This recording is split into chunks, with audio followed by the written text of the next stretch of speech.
Well, like I say, I've only just started putting this program together on the Chaco and stuff, so I've got a lot more, and maybe next time I'll have an updated version. I'll have a lot more pictures in there to look at, because I have a lot more. I probably have another 50 or 60 pictures to go in here, and I just haven't had time to work on it. I only started putting this program together, I guess, over last weekend.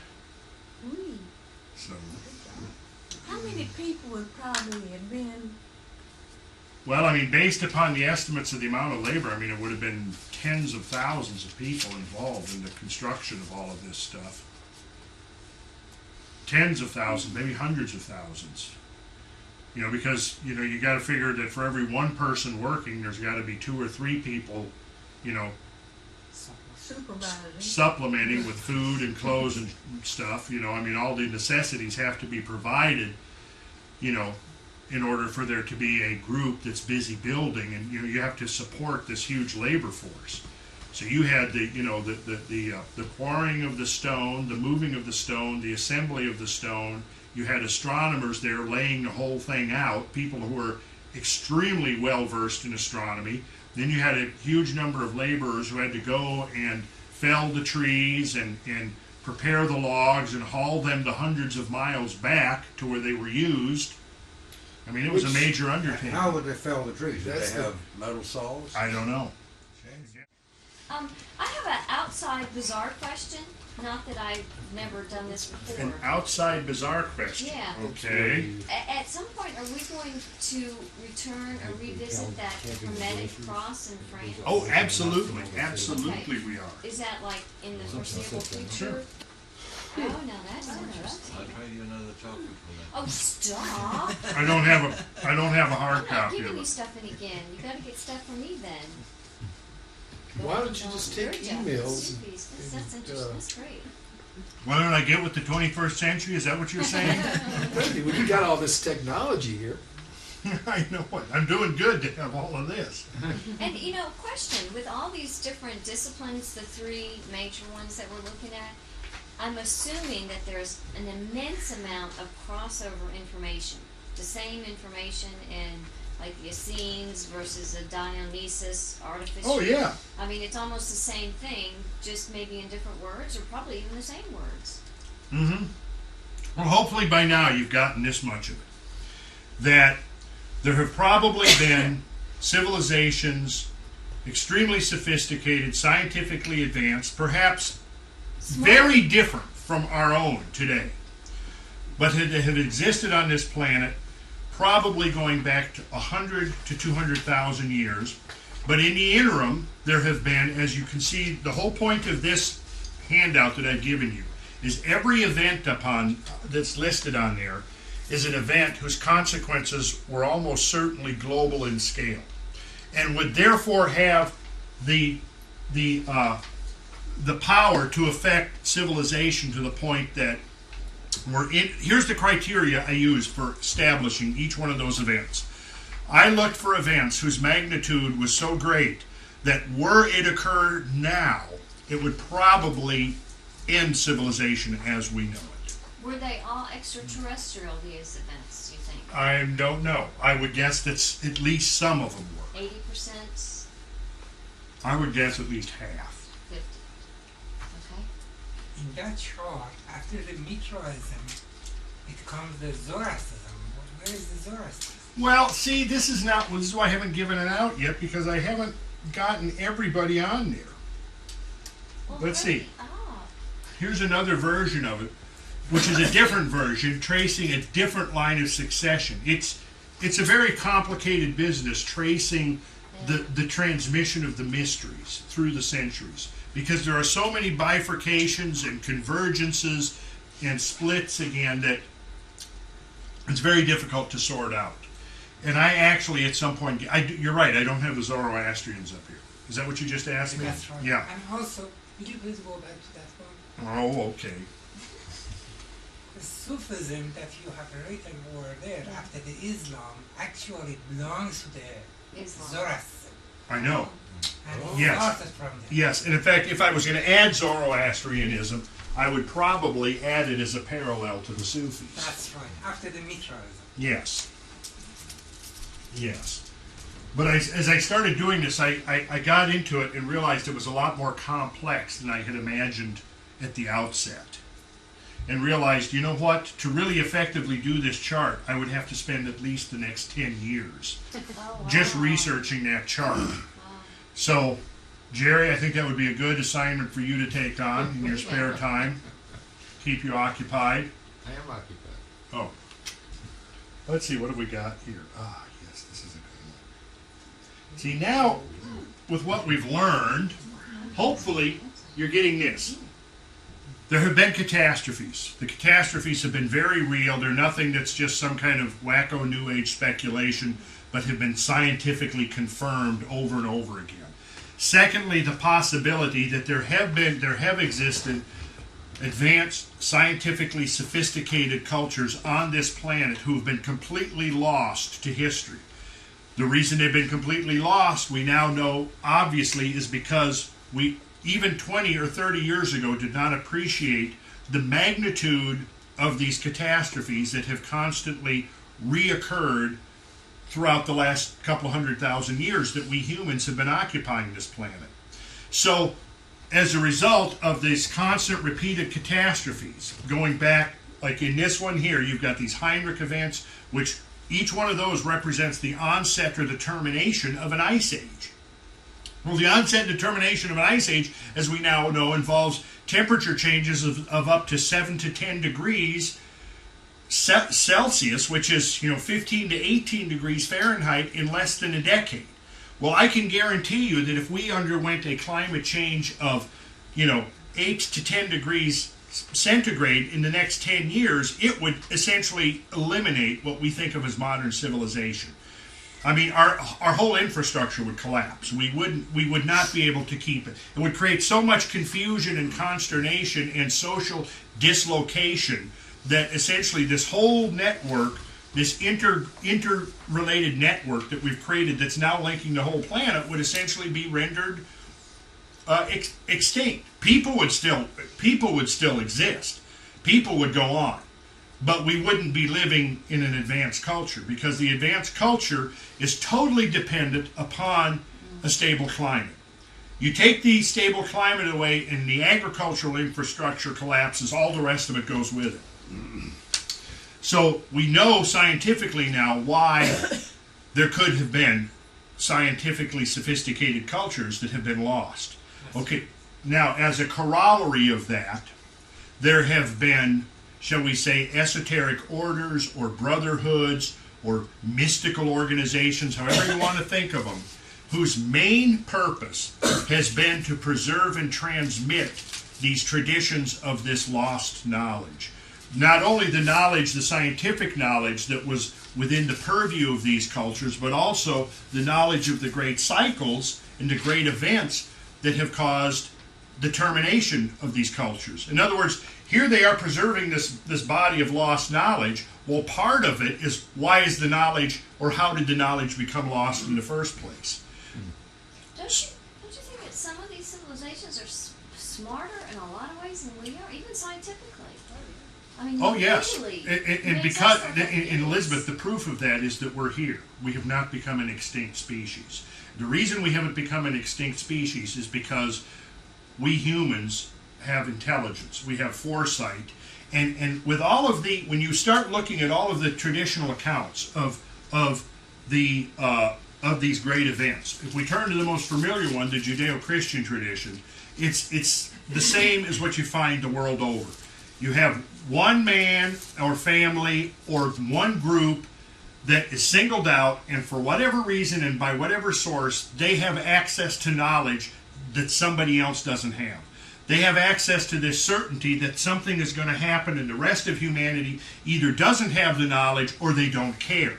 It's the same in the traditions of the Hopi Indians. It's the same in the traditions of the Greenland Eskimos. It's the same in the traditions of the Mayans. It's in the Greek story of Deucalion. It's in the Sumerian story of Xisthros and Utnapishtim. It's in the story of Noah. It's in all of them. The idea that there is this catastrophe, but it is known to some.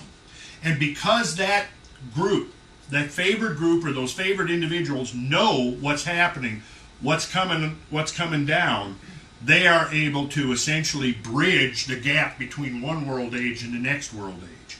And they serve a very special function within the whole human role on planet Earth, is that the Noahs and the Deucalions and the Utnapishtims, they bridge two world ages. They're born into one world age, but they conclude their life in a whole new world age, a whole new order of nature that has been inaugurated by these great shifts, almost certainly as a result of cosmic events. So, as a corollary of this, then, we have the idea that this information has been preserved and it's been transmitted.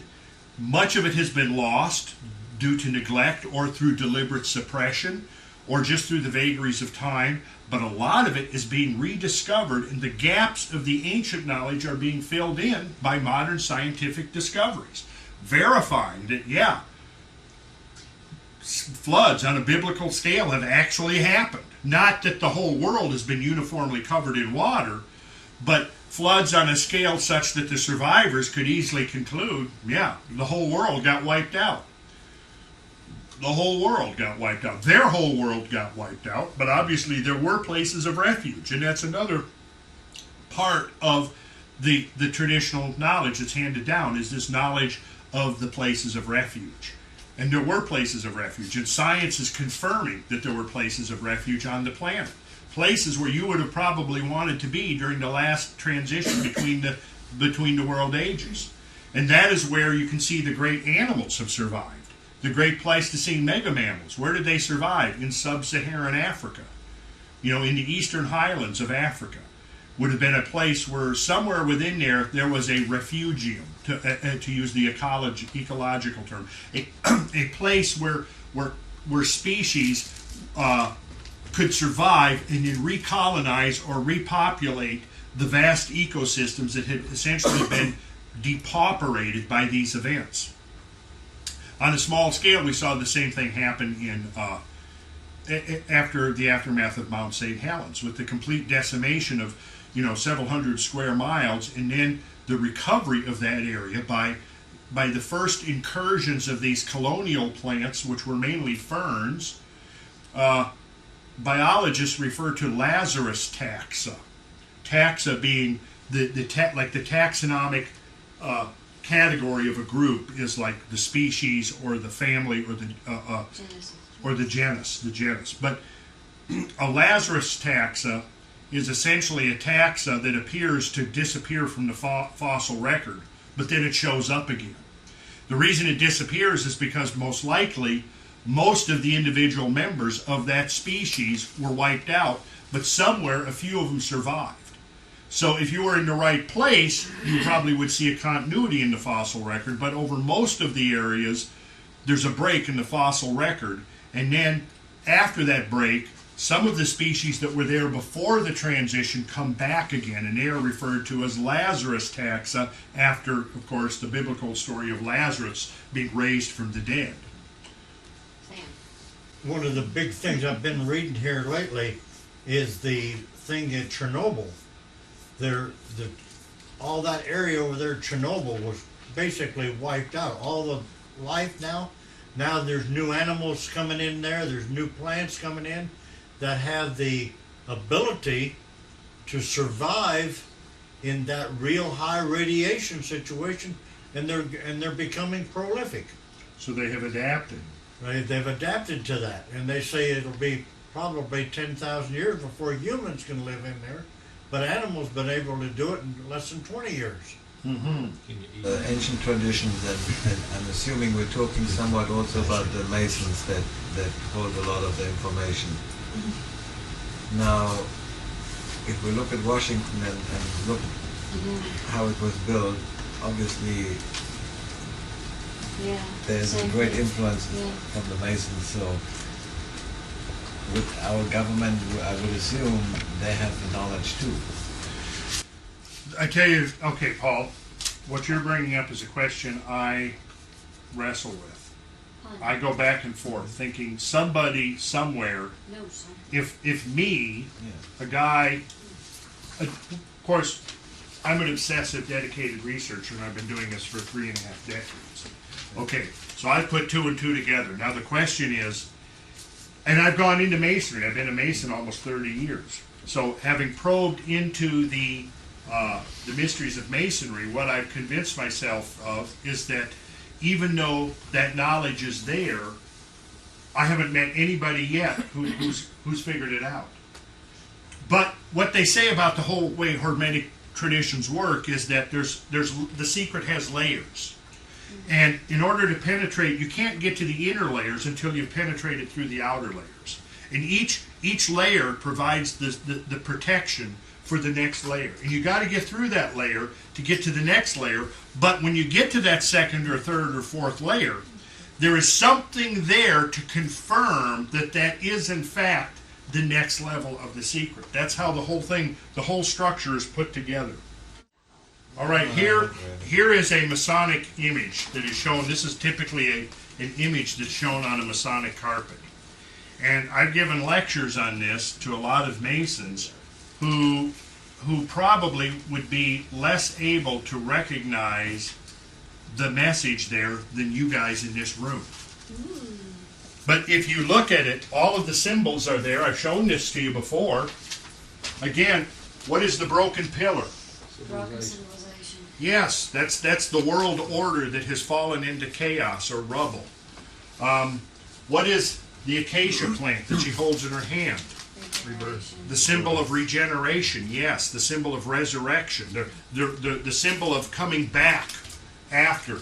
What is this that she holds in her hand? Is that a chalice? It's the Grail Cup, the chalice. Yeah. And who is this guy? Obviously, he's some kind of a celestial being, isn't he? Okay, well, see, he's plaiting or plaiting her hair. He's actually doing. He's not just stroking her hair; he's plaiting her hair. Because And well, stop and think now. What is the connection with long hair, Elizabeth? longevity and memory. But what else? Comets. Oh, comets. Oh. Yes. And what is the symbol? What is one of the frequently employed symbols for comets? Yeah. But why would braiding have to do anything with? He's got to do something with it. You ponder that one, Elizabeth. What's this? Time. The hourglass, showing the time is passing. Yes. And also, there's a book. She's got a book, and if you one of the things, for example, when you go through the Masonic mysteries, you'll find out, and you'll know actually where that book is opened. So you can go there to those verses, and you'll discover that those verses contain interpretational or translational clues, decipherment clues, to putting together the message of that image. But I've pointed out to you enough, I think, already, that you can see that there's a coherent idea being expressed there. 3 steps. 3 steps, yes. Those are for the 3 degrees. Oh. Yes. It takes one from the degrees are the first step is the initiation into the outer part of the outer court of the temple. Then the second step represents being passed to the level of craftsman, where you now know how to use the working tools. The third step represents the final ascent to mastership, which is called the raising. The raising. Masons are raised to the sublime degree of master mason, which is represented by the third step. And now, once you've gotten to that third step, now all of the doors to the inner chambers, you are given the keys to those doors. The fact of the matter is that most modern Masons never then use those keys to actually go into those locked doors to see what's behind them. But they are given the keys nonetheless. He was Well, learning you're not going to some find anything in 6 months. Yeah. esoteric information. That I mean, I can't imagine how, to me, I mean, there is such an incredible wealth of information and symbolism. It'd be like somebody... The chapter and council, the commandery. Oh, yeah, I mean, there's so York much rite, there, the Scottish nobody could... Do it in 6 months. Yeah, 6 months. I mean, you could go through it, but the way it is now is you do all of the work on the front end to get through those first 3 degrees. Now you're given the keys, like I said. Okay, now you have, like, Sam, what were some of the ones you just mentioned? The York rite, the York Scottish rite, rite, the the Scottish chapter rite. and council, the commandery. Each each The one of those. Demolays, the Rainbow Girls, the Eastern Star. Yeah, I didn't go into the Rainbow Girls, you know. But Not yet, but I'm planning on When it. you get your kilt. And how the Unless, you know, see, you have this other category that I haven't gone into yet, which is the 33rds.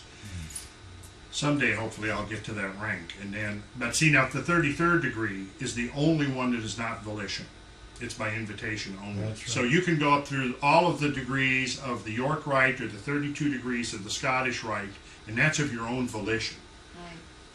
But if you want to get to the 33rd degree, that's by invitation only. Now, That's where more secrets are known. that's right. I suspect that there's some stuff in there that perhaps, yes, Don. And how can Wait, let Don. It's Don's turn, Elizabeth. Do you have any information on Oak Island? Yes. Yep. Yes. I mean, I've looked into it, and I believe the most plausible explanation is the Templars. I mean, everything seems to point in that direction to me. The timing, the fact, the engineering skill, the navigational skill to get there, Mm-hmm. and possibly the possession of something of tremendous value. Yeah, that all seems to sit right in one spot. Yeah, yeah. So what do you know about Oak Island? Very little, Oh. but it had to do with there's something there we can't get to it because of how they designed that so Yep. it wash out with seawater. Yep. Get so far down. Well, to me, all of the fingerprints point to the Templar Knights. Oh. Well, what do you think they put there? Ideas. The Holy Grail. I think it's the Holy Grail, whatever that is. Whatever it is. Quick question. How is Yeah. enrollment doing with Masonry? Are they still How is what? enrollment? Do they still have a lot of people that are, or is it fading out? Do they have Enrollment, you said. Oh, enrollment. It's slowly diminishing? Dying. diminishing, It's yes. dying. It reached a big peak. I mean, the first half of the 20th century, I think it reached its biggest peak right after World War II. And then since then, you know, now it's just, you know, young people are just not, it's just Well, they don't have the time anymore. right. I mean, masonry is a whole way of thinking. It takes an investment of your time. All of the lodges used to be governed by the astronomical motions, and now it's symbolical. You don't. Once upon a time, many of the lodge meetings in the old days were held in the open air, so that the ceiling of the lodge room was the night sky. Now, all of that is represented symbolically in the lodge itself, either by actual pictures of things or insignia on the walls, or the pillars with the celestial globe, or the positions of the officers. All of it's represented symbolically. We refer to the lodge that you go into as, to get those first 3 degrees, is called the Blue Lodge. And it's the blue comes from the blue of the sky that used to form the roof of the lodge, the open air lodge that was where Masons met. Up in southern Ohio, we had, when I started out, we had a open air lodge once a year down in southern Ohio. Well, they have a quarry, or at least I think they still do it. In North Georgia, they used every year in the summer they would have a rock quarry lodge meeting, and the entire Hiramic legend would be dramatized. And the Hiramic legend is the Masonic version of the slaying and resurrecting of the divine king. It's very interesting, but it puts a whole new slant on it. It's Osirian, but it's also, Christianity was a replaying, a reformulating in the Piscean framework of the story of the slaying of the divine king, which was Mithras, it was Osiris, the whole gamut of these kings that underwent this death and this resurrection symbolically, but symbolically representing the death and resurrection of the world. Because if you remember, the secret of the Holy Grail was that the king and the world, or the king and the landscape, were one. The king and the land were one. That was the secret of the Holy Grail. And so the idea is that when the divine king was slain and resurrected, it symbolized the death and resurrection of the world. Can you talk about this Masonic mark?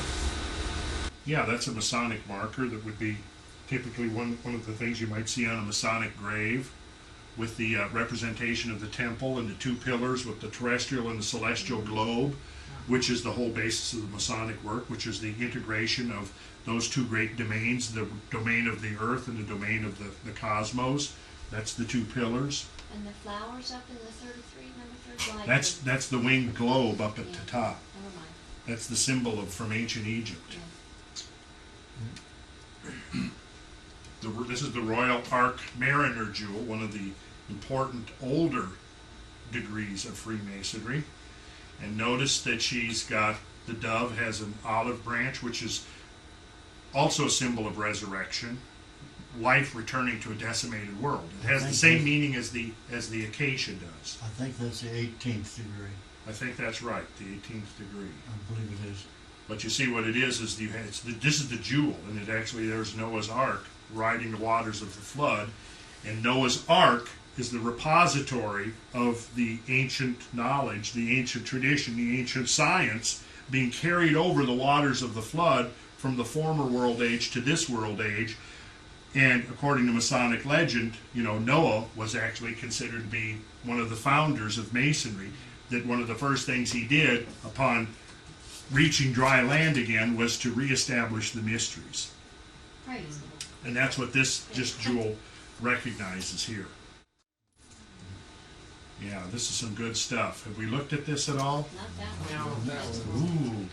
Well, here again you see the idea of death and resurrection. You see here is the coffin with the skull and crossbones, which was a Templar symbol.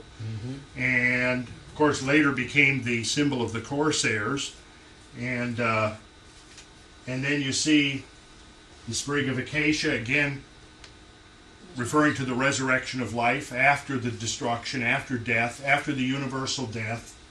Then we see all of the Masonic symbols, the symbols of the geometer and the builder, the symbols of geometry, the five-pointed star, quotes from the Torah over here, the four cardinal directions, you see it's laid out, and then you have the Masonic cipher. See these things?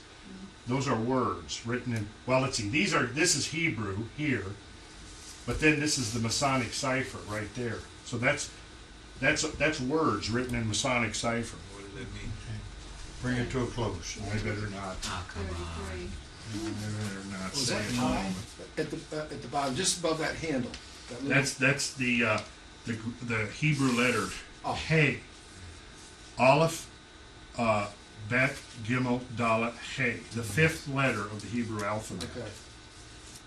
That's what that is. So this is an example of one of these coherent messages written in the language of symbolism. And at this point, you guys should be able to put some of it together. Some of it. Okay, we're basically. What are you saying now? We're done. I better stop. I just finally get going and get my. We start here next week, and then in 2 weeks. Yeah, Exactly from here, okay? Yeah. What? Start exactly Well, you from remember here. the slides. Okay, this will be this. How about we start with this one? Okay, Wait, that's right. go to 2 weeks. You notice the skull and crossbones again. Yeah. Dripping. Yeah, with drops of blood. Very good. And you see this, everything is there. The whole message is right there. This is the whole mystery laid out right there. Exactly. But you have to read each of the individual symbols, and you have to put it all together to derive the meaning, the synergistic meaning that is greater than the sum of the parts. It takes about 30 years to do it. It does. What about that? And notice again, snake? look, here's the secret cipher again. I shouldn't even be pointing this out to you. The Ouroboros serpent swallowing his tail, surrounding with these symbols inside the serpent. And then down here we have the rough ashlar, the stone that has been worked, and then we have two pillars. We have the letter G inside the pentagram. We have here a beehive. We have a mallet. All of these things, here we have the level. Here we have the plum. Pyramids in the background. Pyramids in the background, right. Now you know what this was? This was the apron George worn Washington. by George Washington when he opened the Lodge of Master Masons. That's right. The father of our country. This is what he wore. And he knew when he wore this apron and opened the lodge that basically they were undertaking the great work. And if you study some of the history of the Revolutionary War, the whole concept of the United States becoming a nation was decided in a lodge meeting in Trenton, New Jersey, between the British. And the interesting thing about it, on lodge night, the British and the Americans sat down and went to lodge together with no conflict. The next day they may have been fighting and killing each other, but when it come time for lodge, they were brothers. Right. Well, and see, here's one of the things is that Masons, and this is, I have a hard time with this one because I get fired up politically about a lot of issues, but Masons are prohibited from discussing politics inside the lodge. Yep. And there's a reason for that. Part of that is, so you just, that's a basis for a lot of discord and dissension. But also the fact that Masons, in order to preserve the mysteries and transmit them from generation to generation, it's been necessary to remain somewhat aloof from all of the political travails of their time, to stay above and beyond it, and not take sides, because that could put them, in the target. It could make them the target of repression. So they try to avoid that because they have a higher work, a higher purpose than the political expedience of the day, and that is to preserve ancient wisdom down through the generations.